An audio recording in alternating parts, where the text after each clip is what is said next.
Hi everyone! So today mag-unbox ako ng mga plants na nabili ko from a live selling sa Bulacan. It's a garden from San Jose del Monte. Nakita ko lang bigla ito sa Facebook. So nakita ko silang nagla-live. Medyo late na ng gabi. Umabot actually ng 1 AM or 2 AM. Dahil nag-clearance sale sila sa mga ibang plants nila at saka yung mga ibang na-join mine na mga plants. So binenta nila lahat yon at very affordable prices, as in mababa talaga yung presyo. So samahan nyo ako for today para ipakita ko sa inyo itong mga plants na nabili ko.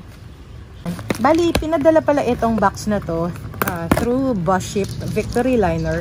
So from San Jose del Monte, Bulacan, all the way sa San Fernando, Pampanga, and then pinick up na lang namin sa terminal ng bus. So ayan, makikita nyo sa box. Actually, potted tong mga to. Nakabalot lang ng dyaryo. Ayan. Pero nakapot sila. Unahin ko itong isa. So, hindi ko kabisado lahat ng variety nito. Kagaya nito. Ayan. Protected talaga yung mga plants. So, pero dito sa dyaryo, meron pang parang foam or cotton. So, this is tricolor. So, itong first plant natin is tricolor. And during the pandemic, napakamahal ng tricolor. Pag ganito kasi umaabot ng 1,000 or 1,000 plus. So, ngayon, bumaba na yung presyo ng mga plants. I think, 200 pesos ko lang nabili to sa live selling. Yan, may konting damage lang itong isang dahon niya. So far, okay naman yung plant. Medyo nalukot lang yung dahon, pero okay lang naman ito. So, this is tricolor. Ayan. Aglaonema tricolor. Lagay ko muna dito. Next plant.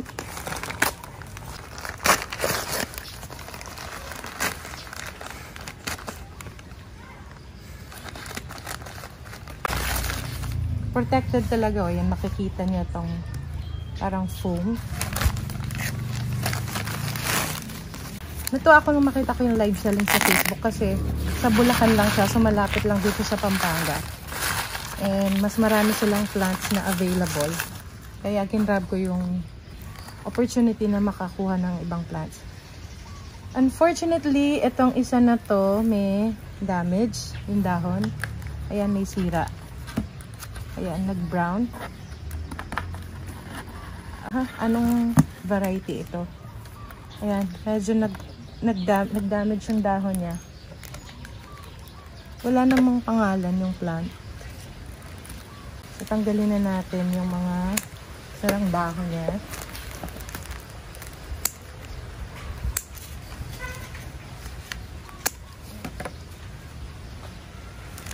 So, this one, I'm not sure kung anong variety ito. Ayan siya.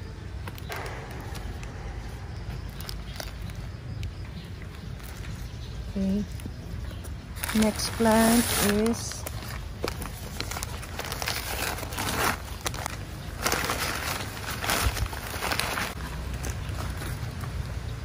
ang next plant natin, ito ang ganda niya.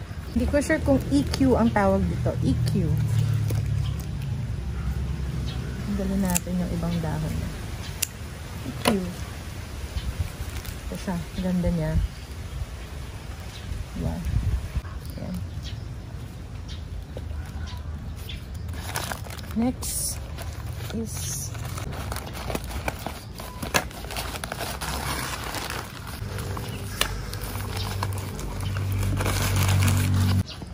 so itong next plant is frozen.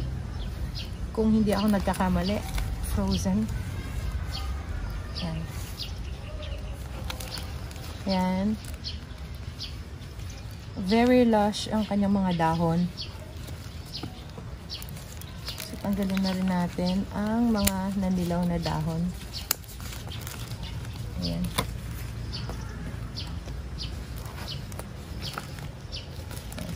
Baba ko muna sila.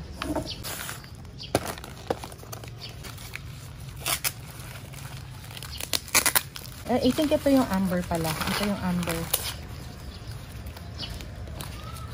Ayan. Medyo makapal ang dahon ng amber. Ayan siya. So, may mga naninaw din ibang dahon sa kanya.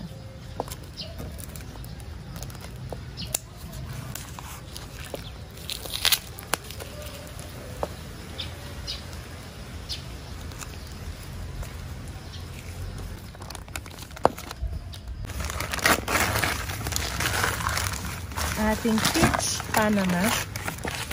Ayan siya. Peach Panama.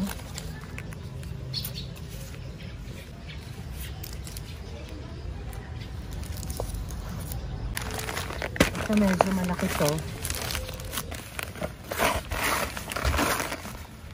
Ito yung Black Sunrise. Black Sunrise. Ayan. Malaki na siya. And ilang stem na to? 1, 2, 3, 4. 4 stems na siya.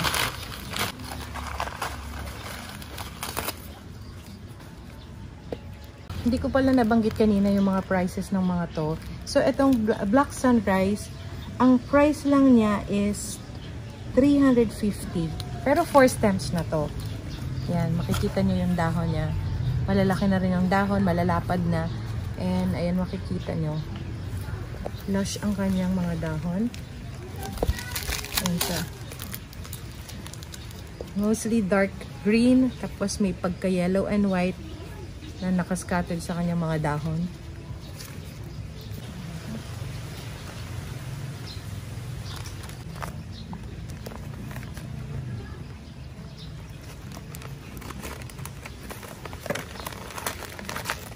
And then, itong isa, protected talaga. So, ito, hindi ako sure kung ito yung frozen. Ang ganda niya. So, itong frozen, nabili ko siya ng 150 only. Ayan siya. 150 pesos. Ganyan siya kamura.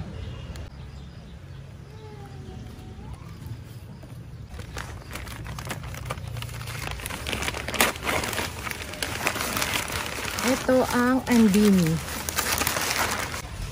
Si Andini, nabili ko siya ng 150 pesos din. Ganito na siya kalaki. Naalala ko yung nabili kong Andini dati, nasa 550 pesos yata. Tapos medyo maliit pa siya nun. Ang laki ng difference ng prices ng mga agloninas ngayon kumpara nung mga nakaraang taon. So, baba ko muna siya. Muna isa. So, medyo maliit. Ito, nakikita ko pa lang sa kulay ng dahon niya. Ito yung Neo Sundrop. Ang price nito is, hulaan nyo. Ito, 100 pesos for this Aglonema Neon Sundrop.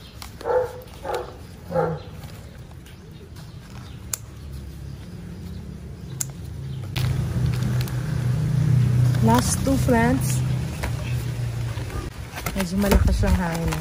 Nandito ako ngayon sa likod ng bahay namin. And itong plant na to ay Black Mahaseti.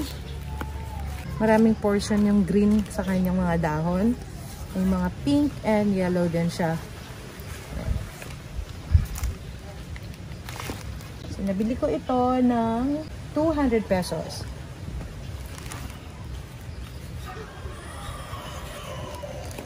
And last spot natin.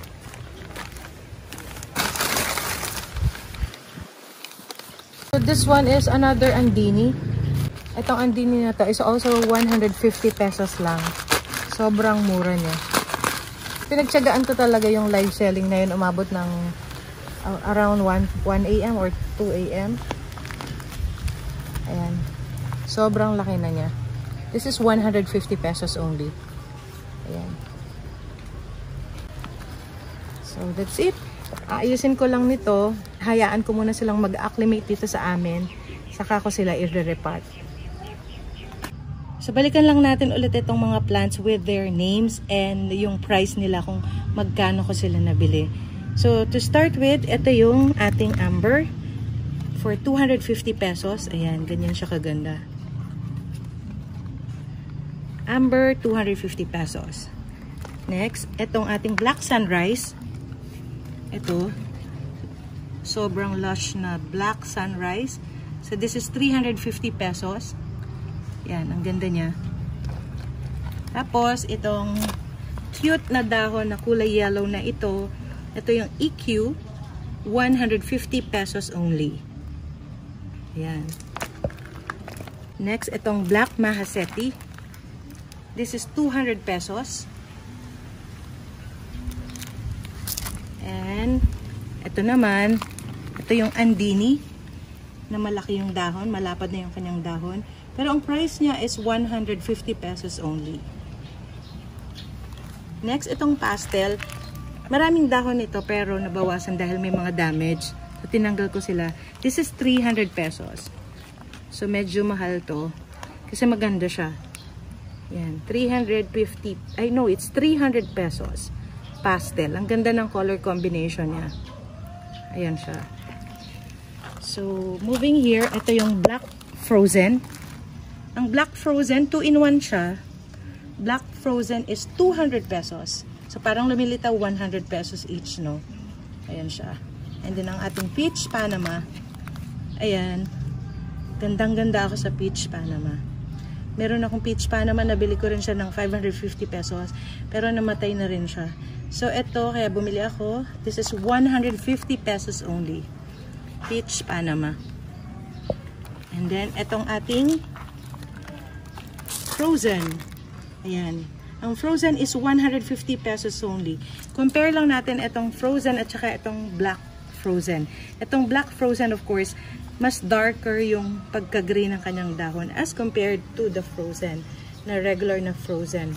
Maraming portion na yellow ang dahon niya. And itong Neo Sundrop, ito, medyo maliit lang siya pero going 5 leaves. Ayan, 100 pesos only. Ayan, itong mahal na tricolor before during the pandemic. Ito, nabili ko lang siya ng 200 pesos. Ayan siya. And another andini. Ayan, itong another andini, 150 pesos also. So, dalawa yung andini, no? Tigo 150 pesos. And if you want to check their Facebook page, ang pangalan ng garden is AE Plantita Flower Garden in San Jose del Monte, Bulacan. Ilalagay ko sa description below ang link ng kanilang page. So if you want to check more of their plants, for sure may magugustuhan talaga kayo. Again, this is Nina. Thank you for watching.